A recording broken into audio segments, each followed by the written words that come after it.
Bore da, a chroeso i Gwasanaeth Boreol Eglwys Dewi Sant ar yr Eilwyd ar Sul y Pasg. Dathlwyd y Pasg y llynedd o dan gyfyngiadau y cyfnod clo cyntaf a phawb ohonom yn addoli ar ei eilwyd ei hun. Blwyddyn yn ddiweddarach ac eleni, y mae Pasg yn mynd i fod yr un mor rhyfedd, gyda rhai ohonom yn addoli ar yr eilwyd ac eraill ohonom yn yr eglwys. Ond yr ydym yn rhan o'r un teulu, ac yn rhannu yn yr un weithred o fawl a gweddi wrth i ni gyhoeddi, Alleluia, cyfododd Crist, cyfododd yn wir, Alleluia. Heddiw cododd Crist o'r bedd, awdur rain tragwyddo nedd.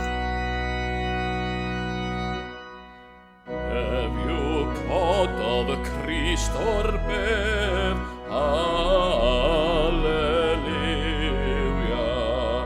awdur rain tragwyddol hef, Alleluia.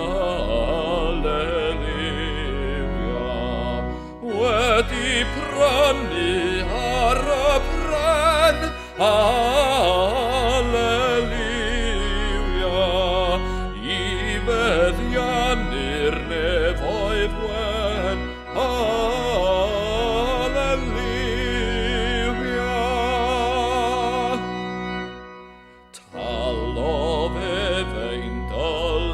fawr, Alleluia. Rhyddion ydym ninnau nawr, Alleluia. Dofesigodd had y wraig, Alleluia. I fferddi a thenodd y wraig, Alleluia.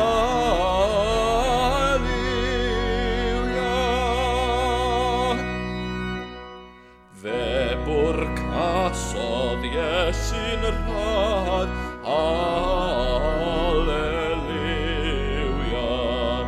A'i rinweddol werthawr waed, Alleluia. Deyrnas nefoedd degini, Alleluia. O'r mor ddrydain braint han bri, Alleluia.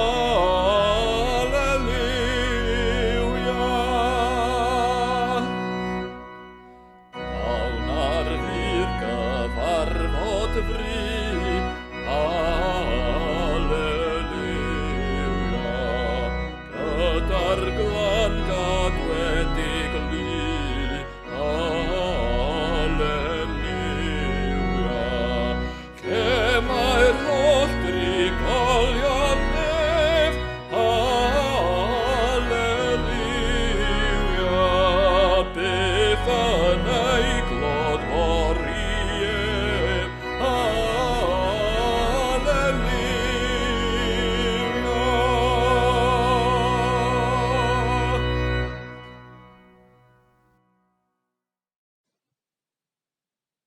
Yn enw'r Tad a'r Mab a'r Ysbryd Glân. Amen. Alleluia, at gyfododd Crist, at gyfododd yn wir, Alleluia. Dad y gogoniant, sanctaidd a thragwyddol, edrych arnom yn awr mewn gallu a thregaredd, byddedith nerth o'r chfygu ein gwendid, ith lewyrch o leo ein dallineb, ac ith ysbryd ein denu at y cariad hwnnw, sy'n cael ei ddangos a'i gynnig i ni gan dy fab, ein gwaredwr Iesu Grist. Amen.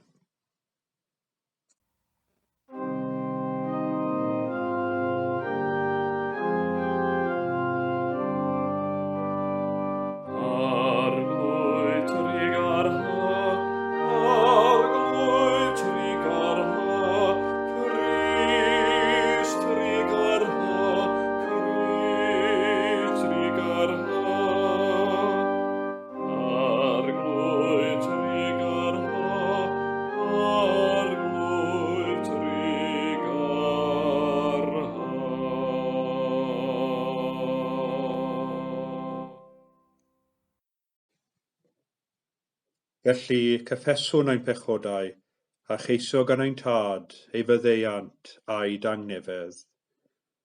Dad nefol, yr ydym wedi pechu ar feddwl gair a gweithred, a heb wneud yr hyn a ddylem. Mae'n wir ddrwg gennym, ac yr ydym o ddifrif yn edifarhau. Mwyn dy fab Iesu Grist a fi farw drosom, meddaiain i'r cwbwlaeth heibio, ac arwain ni yn ei ffordd ef, i gerdded fel plant y goleuni. Amen. Yr holl alluog Dduw sy'n maddau i bawb sy'n wir a difeiriol, a drigarhau wrthych a chryddhau o bechod, a'ch cadarnhau mewn daioni, a'ch cadw yn y bywyd rhagwyddol, trwy Iesu Grist ein harglwydd. Amen.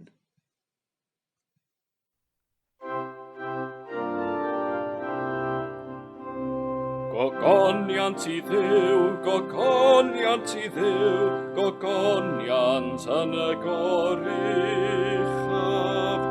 Gogoniant i Dduw, gogoniant i Dduw, gogoniant yn y goruchaf.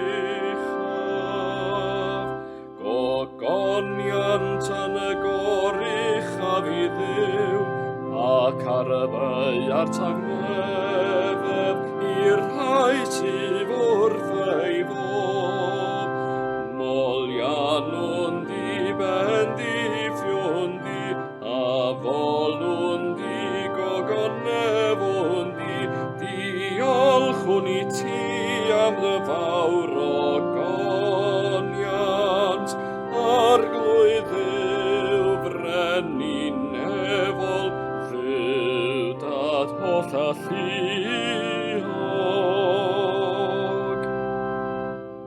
O arglwydd unig fab Iesu Grist, o arglwydd Dduw o'n Dduw, fab y tad, sy'n dwyn ymaith bechod y byd, trigarhawr Dduw, trigarhawr Dduw, tydi sy'n eistedd ar fy heilaw Dduw dad, derbyn ein gweddi, derbyn ein gweddi. Oherwydd ti yn unig sy'n sanctaif, ti yn unig yw'r arglwydd, ti yn unig o Grist gyda'r ysbryd glân, sydd orych am yng ngogoniant Dduw dad. Gogoniant i Dduw, gogoniant i Dduw, gogoniant yn y goruchaf.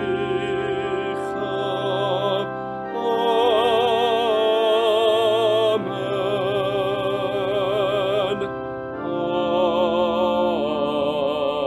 Amen.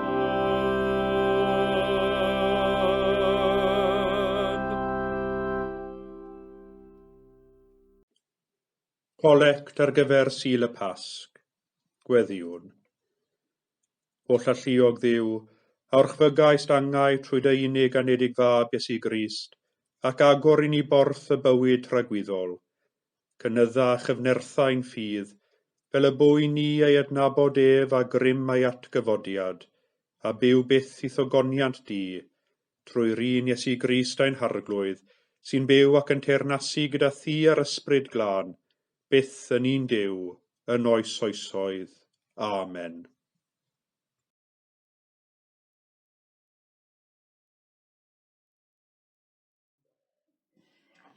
Ar y mynydd hwn, bydd arglwydd y lluoedd yn paratoi gwledd o basgedigion i'r bobl i gyd. Gwledd o win wedi aeddfedu, o basgedigion breision, a hen win wedi ei hidlo'n lân. Ac ar y mynydd hwn fydd ifar gorchudd a deinwyd dros yr holl bobloedd, llen galar sy'n cuddio pob cenedl, llyncu'r angau am byth, a bydd yr arglwydd Dduw yn sychu ymaith agrau oddi ar bob wyneb, ac yn symud ymaith warth ei bobl o'r holl ddeiar. Yr arglwydd ar lefarodd hyn. Yn y dydd hwnnw fydde wedi'r Wele, dyma ein Duw ni, buom yn disgwyl amdano ein gwaredu. Dyma'r arglwydd y buom yn disgwyl amdano. Gorfoleddwn a llawen ychwn yn ei achawdwriaeth. Y darlleniad o'r 10fed bennod o lyfr Actau'r Apostolion. A dechreuodd Pedr lefaru. Ar fy ngwir, meddai, rwy'n deall nad yw Duw yn dangos ffafriaeth, ond bod y sawl ym mhob cenedl sy'n ei ofni, ac yn gweithredu cyfiawnder, yn dderbyniol ganddo ef. Y gair hwn anfonodd i blant Israel, gan gyhoeddi efengyl tangnefedd drwy Iesu Grist. Ef yw arglwydd pawb. Gwyddochyr peth a fi drwy holl Jwdea, gan dechrau yng Galilea, wedi'r bedydd y gyhoeddodd Ioan, Iesu o Nazareth, y modd yr eneiniodd Duw ef ar ysbryd glân ac anerth. Aeth ef oddi amgylch gan wneud daioni, ac iachau pawb o danormes y diafol, am fod Duw gydag ef. Ac yr ydym ni'n dystion o'r holl bethau a wnaeth yng ngwlad yr Iddewon ac yn Jerusalem. A lladdasant ef, gan ei grogi ar bren. Ond cyfododd Duw ef ar y trydydd dydd, a pheri iddo ddod yn weledig, nid i'r holl bobl, ond i dystion oedd wedi ei rhagethol gan Dduw, sef i ni, y rhai a fi'n cydfwyta ac yn cydyfed gydag ef, wedi iddo atgyfodi oddi wrth y meirw. Gorchmynodd i ni bregethu i'r bobl, a thystiolaethu mai hwn yw'r un a benodwyd gan Dduw yn farnwr y byw a'r meirw. I hwn y mae'r holl broffwydi'n tystio, a bydd pawb sy'n credu ynddo ef yn derbyn maddeuant pechodau trwy ei enw.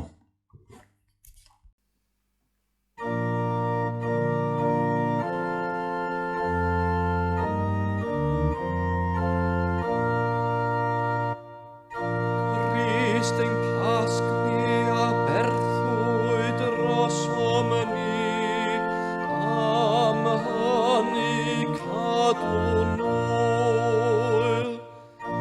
Nid a hen lefain, nac a lefain, malais a dragion ni, ond a bara croiw pyrdeb a gwirionef. Christ wedi cyfodi o fi wrth y meirw, ni bydd marw mwyach, nid arglwyddiaetha marwolaeth marno mwyach. Canis fel y bydd e farw, efe a fi farw unwaith i bechod, ac fel y mae yn y byw a mae Dduw. Felly chwythau hefyd, cyfrifwch eich hunan yn y feirw i bechod, eithir yn fyw i Dduw yng Nghrist Iesu ein arglwydd. Christ a gyfodwyd o fi wrth y meirw, ac a wnaed yn flaen ffrwyth yr rhai a hyn a sant. Canis gan fod marwolaeth trwy ddyn hefyd y mae atgyfodiad y meirw. Oblegid megis yn adda mae pawb yn meirw, felly hefyd yng Nghrist a byw hair pawb.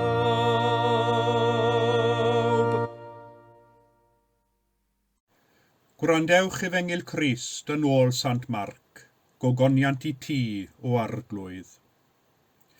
Wedi'r saboth fynd heibio, Prynodd Mair Magdalene a Mair Mam Iago a Salome ber yr oglau mwyn mynd i'w eneinio ef. Ac yn fore iawn ar y dydd cyntaf o'r wythnos, a'r haul newydd godi, dyma hwy'n dod at y bedd. Ac meddent wrth ei gilydd, pwy a dreigla'r maen i ffwrdd oddi wrth ddrws y bedd i ni. Ond wedi edrych i fyny, gwelsant fod y maen wedi ei dreiglo i ffwrdd oherwydd yr oedd yn un mawr iawn. Eithant i mewn i'r bedd, a gwelsant ddyn ifanc yn eistedd ar yr ochr dde, a gwisg lais wen amdano, a daeth arswyd arnynt. Meddai yntai wrthynt, peidiwch ag arswydo, yr ydych yn ceisio Iesu, y gŵr o Nazareth a groes hoeliwyd, y mae wedi ei gyfodi, nid yw yma, dyma'r man lle gosodasant ef. Ond ewch, dwedwch wrth ei ddisgyblion ac wrth Pedr, y mae'n mynd o'ch blaen chwi i Galilea. Yno y gwelwch ef, fel y dywedodd wrthych.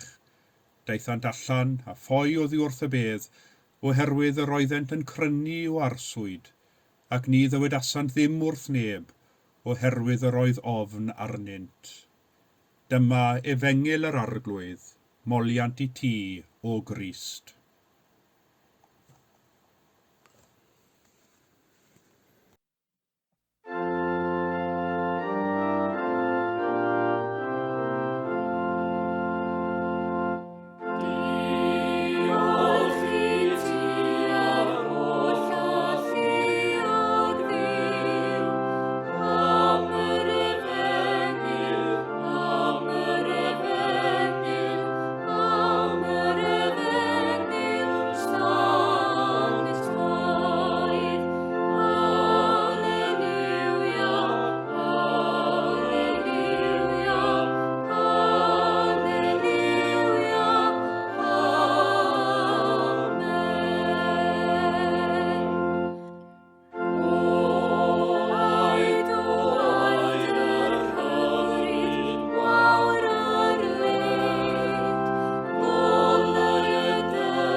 Ac yn fore iawn ar y dydd cyntaf o'r wythnos, a'r haul newydd godi, dyma hwy'n mynd at y bedd.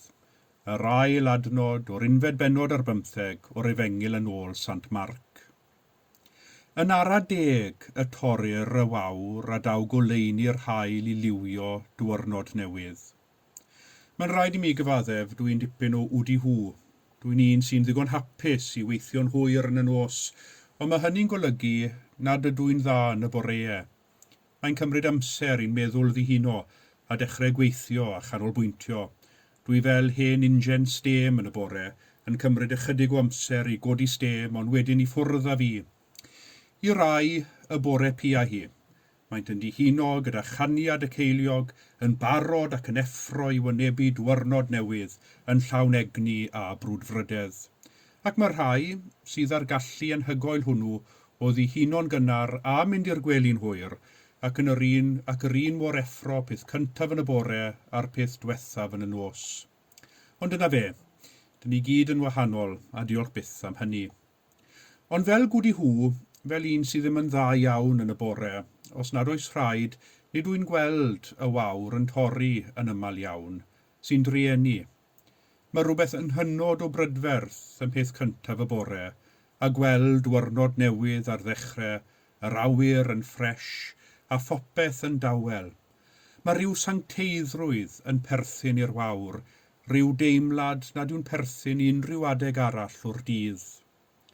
Ond ydych chi wedi sylwi mae yn araf y dawr wawr?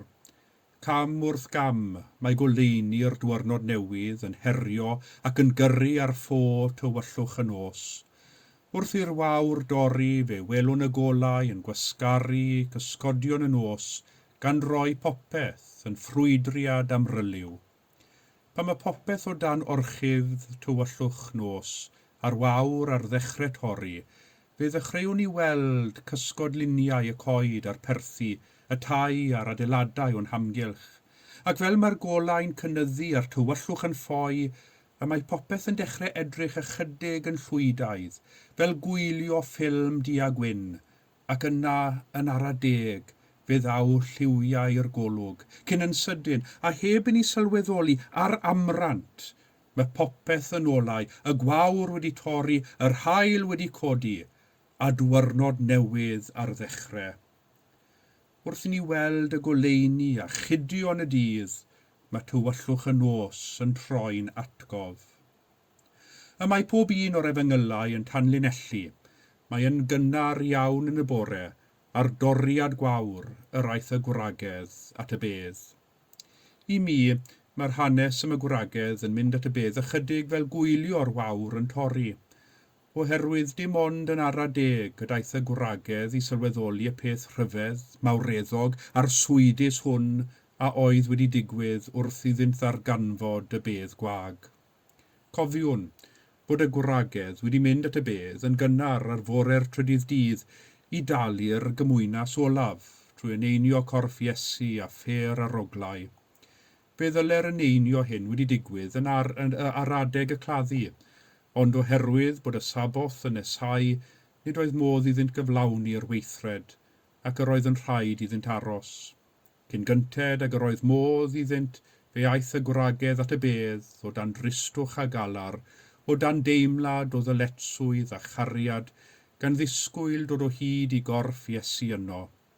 Wrth gerdded at y bedd, a'i sgwrs ymhlith ei gilydd oedd pwy a dreigla'r maen i ffwrdd oddi wrth ddrws y bedd i ni. Nid yn unig yr oedd corff Iesu wedi cael ei osod yn y bedd, ond roedd maen wedi rhoi dros yr agoriad i sicrhau na allai neb fynd i mewn na chwaith ddod allan ohono.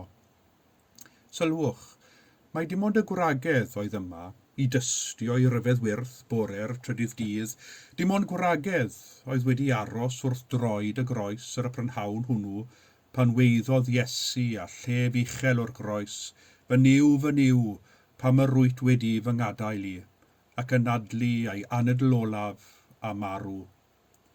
Dim ond y gwragedd oedd yno pan dynwyd corff Iesu lawr o'r groes, a chyda chymorth Joseph o Arimathea a'i osod i orwedd mewn bedd benthyg. Pan oedd pethau ar ei tywyllaf, y gwragedd oedd wedi aros gyda Iesu, a'i cariad tuag ato fel cyfaill arglwydd ac athro, wedi ei cadw yn agos ato ac yn driw iddo tan y diwedd.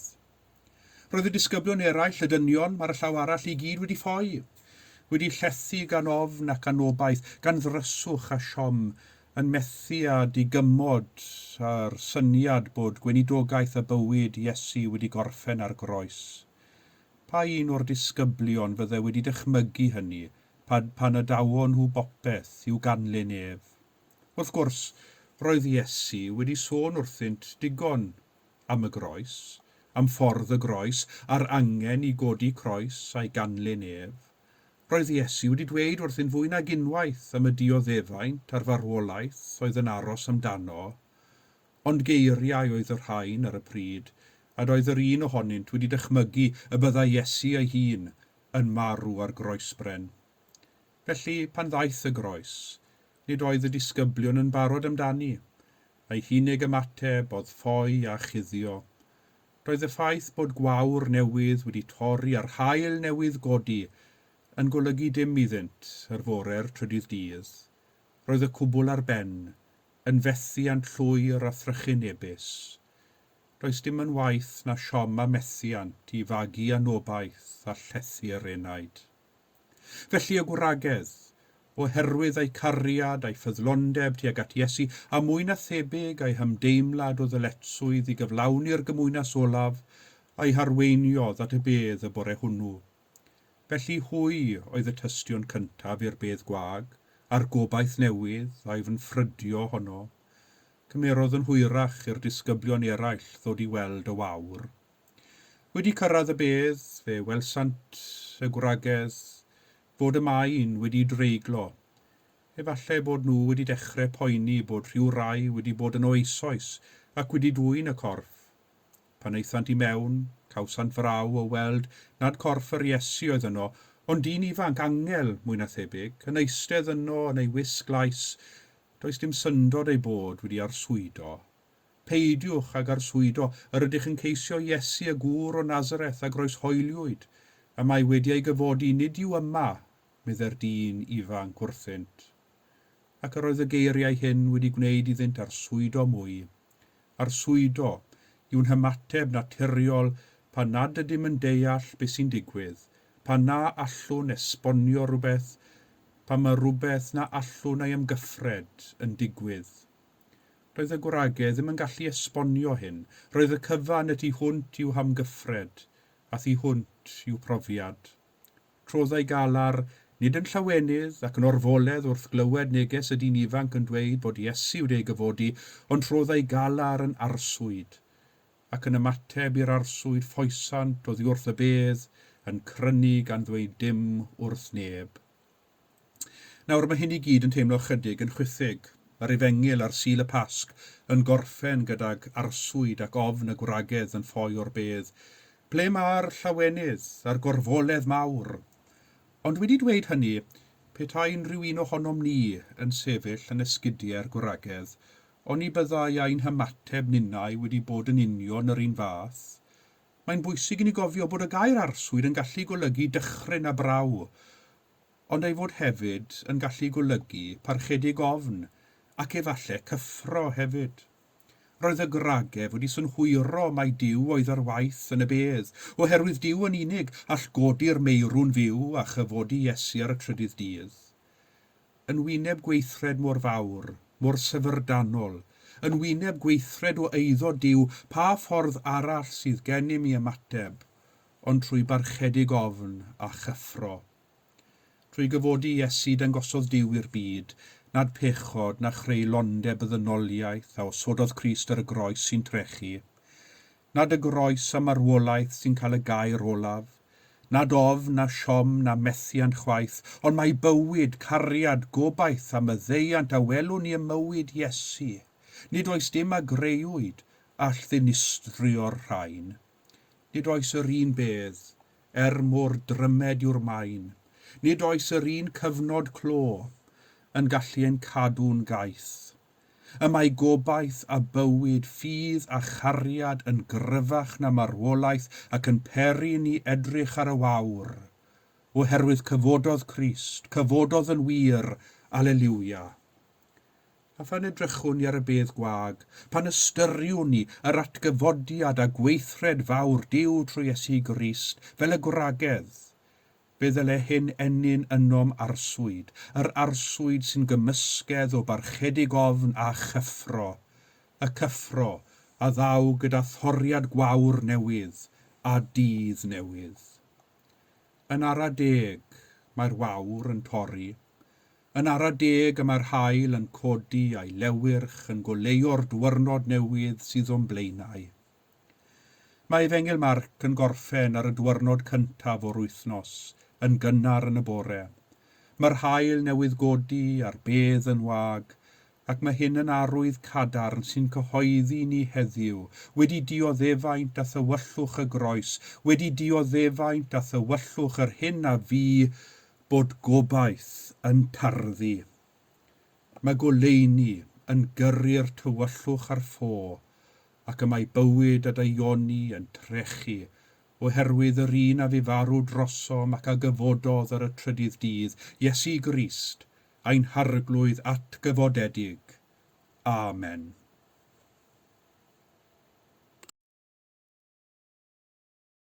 Cyd adroddwn y credon Eceia. Credwn yn un Duw, y Tad holl alluog, gwneithir o'r nef a deiar a phob peth gweledig ac anweledig. Credwn yn un arglwydd Iesu Grist, unig fab Duw, ac yn hedlwyd gan y Tad cyn yr oll oesoedd.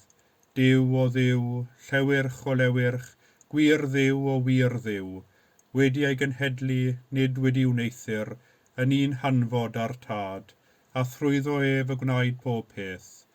Ein mwy ni ac ein hiachawdwriaeth, disgynodd o'r nefoedd, trwy nerth yr ysbryd glân daeth yn gnawd o fair forwyn, ac fe gwnaed yn ddyn.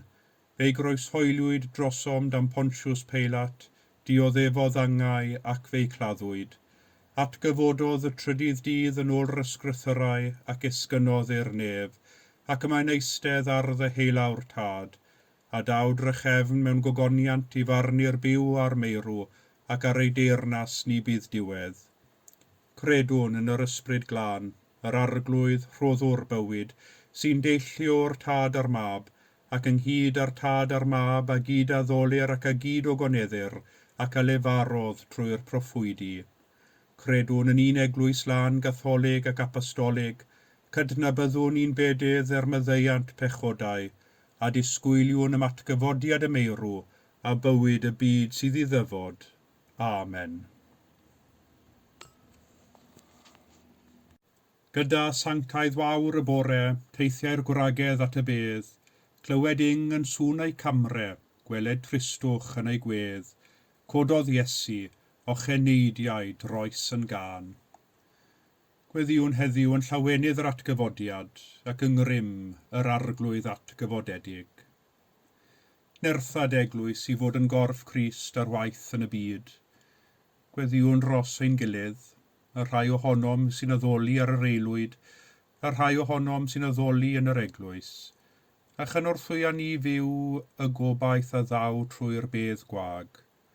Cyfnertha arweinwyr deglwys, cynweddiwn arbennig y bore yma dros John a'r Chesgob Cymru a thros Jiwn ein hesgob.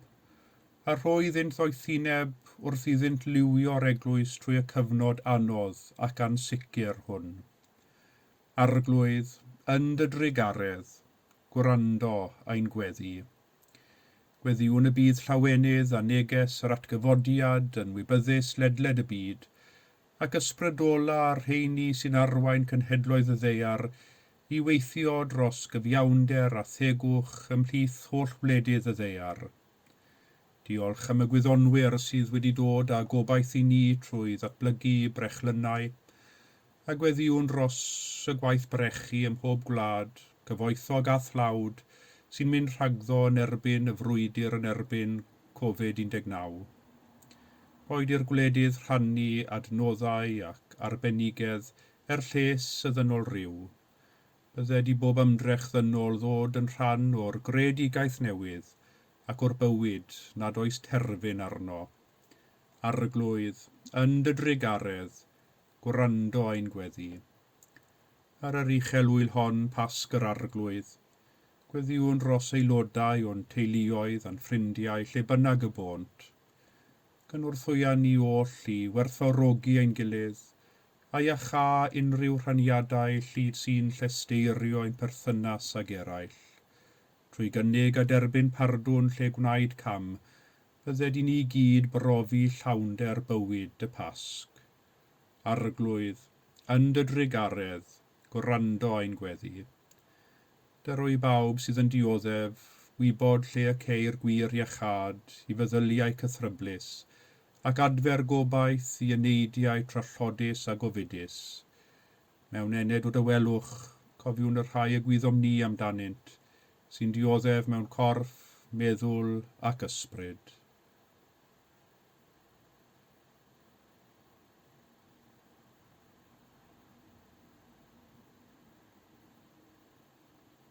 Amgylchyna hwy oll ath gariad iachusol. Rod y fedr i feddygon a phawb sy'n gofalu am eraill. Arglwydd, yn dy drigaredd, gwrando ein gweddi. Wrth i ni lawenhau yn atgyfodiad Crist ein gwaredwr, gweddiwn dros bawb sydd fel yntau, wedi dioddef marwolaeth y corff. Gweddiwn y bydd y grym a'i gyfododd ef o'r bedd yn rhoi iddynt wythau rhan yn ei fuddugoliaeth dros angau ac yn ei fywyd atgyfodedig am byth. Arglwydd, yn dy drigaredd, gwrando ein gweddi. Wedi'n cyfodi gyda Christ a wedi'n llenwi ar bywyd newydd, gweddiwn fel ei bobl ar y ddeiar. Amen.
Y mae'r arglwydd yma, y mae ei ysbryd gyda ni. Derchefwch eich calonnau, yr ydym yn ei dyrchafu at yr arglwydd. Diolchwn i'r arglwydd ein Duw, iawn yw'r rhoi ein diolch a'n clod.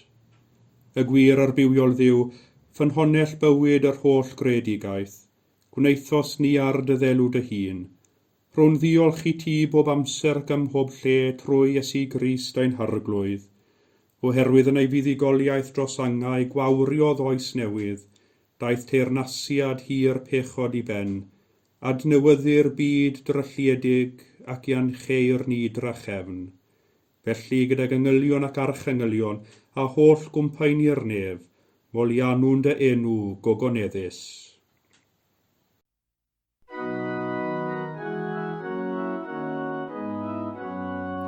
Sanctae, sanctae, sanctae, arglwydd Duw gath ei hanner. Nefadau ar sy'n llawn o ddogoniant, llawn o ddogoniant. Hosanna, Hosanna, Hosanna yn y goruchaf. Bendigedig yw'r hwn sy'n dyfod yn enw'r arglwydd. Hosanna, Hosanna, Hosanna yn y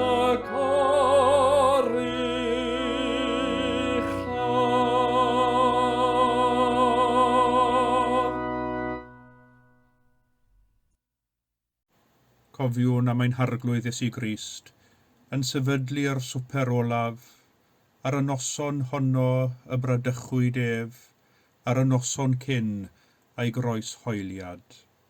Dyma dywed Sant Paul wrthym. Oherwydd fe dderbyniais i oddi wrth yr arglwydd, yr hyn hefyd a dryddodais i chwi, i'r arglwydd Iesu, y nos y bradychwyd ef, gymryd bara, ac wedi ddodiolch fe'i torodd a dweud, hwn yw fy nghorff sydd er eich mwyn chwi, gwnewch hyn cof amdanaf. Yr un modd hefyd fe gymerodd y cwpan ar ôl swper gan ddweud, y cwpan hwn yw'r cyfamod newydd yn fy ngwaed i. Gwnewch hyn bob tro ar yfwch ef, cof amdanaf. Oherwydd bob tro y byddwch yn bwyta'r bara hwn ac yn yfed y cwpan hwn, yr ydych yn gyhoeddi marwolaeth yr arglwydd hyd nes y daw. Fel y dysgodd ein hiechawdwr ni, gweddiwn yn hyderus.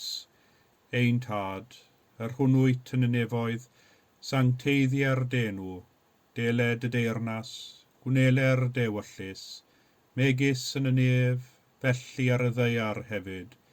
Dyroi ni heddiw ein bara beunyddiol, a maddau ni ein dyledion, fel y myddeiwn unna i'n dyledwyr, ac nac arwai ni brofedigaeth, eithir gwared ni rhag drwg, gan is eiddot ti o'r deyrnas, a'r gallu a'r gogoniant, yn oes oesoedd.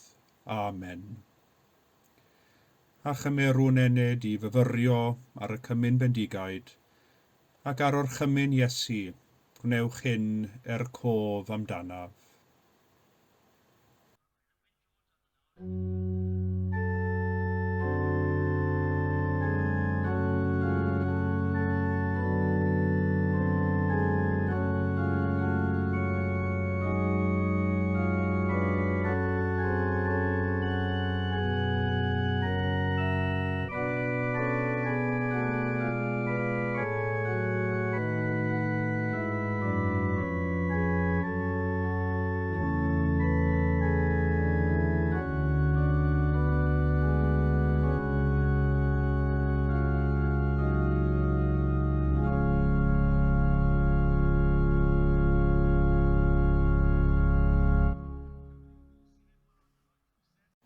gan gofio troion eisoes yr ydym wedi penlinio wrth fwrdd y cymyn, ac estyn ein dwylo i dderbyn y bara corff Crist ac yfed o'r un cwpan gwaed Crist, gweddiwn gyda'n gilydd.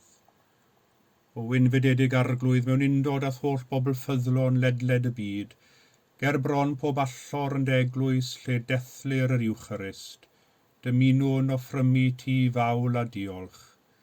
Cyflwyna fi ti fy enaid am corff, gan dair ewyllysio bod yn un a thyn wastadol, am na alla fy nawr dy dderbyn yn y sacrament, tyrd yn ysbrydol i'm calon, gwnaf fy hun yn un a thi, cofleidi af di a chalon, meddwl ac enaid, na foed fyth i ddim dy wahanu di o ddiwrthyf, fel y galla fyw a marw yn dy gariad. Amen.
Diolchwch i'r arglwydd oherwydd graslon yw, a'i gariad sy'n dragywydd, cydweddiwn.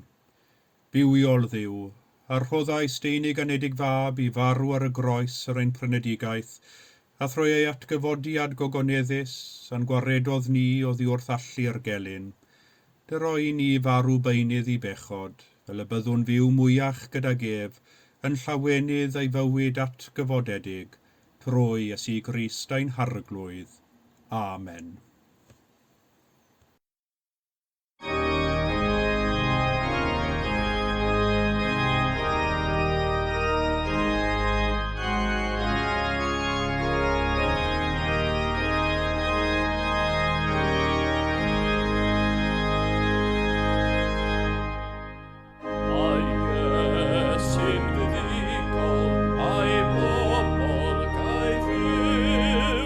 Fwy na chong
Alleluia, atgyfododd Crist, atgyfododd yn wir, alleluia. Ga i fanteisio ar y cyfle hwn i ddymuno i bob un ohonoch chi, Pasg bendithiol a dedwydd. Gweddiwn am fendith Duw. Bydded i'r holl alluog Dduw, a roddodd i ni'r fuddugoliaeth trwy atgyfodiad ein harglwydd Iesu Crist, rhoi i chwi lawenydd a thangnefedd wrth goredu, a bendith Duw holl alluog y tad y mab a'r ysbryd glân, a fôn eich plith ac edrygo gyda chwi yn wastad. Amen.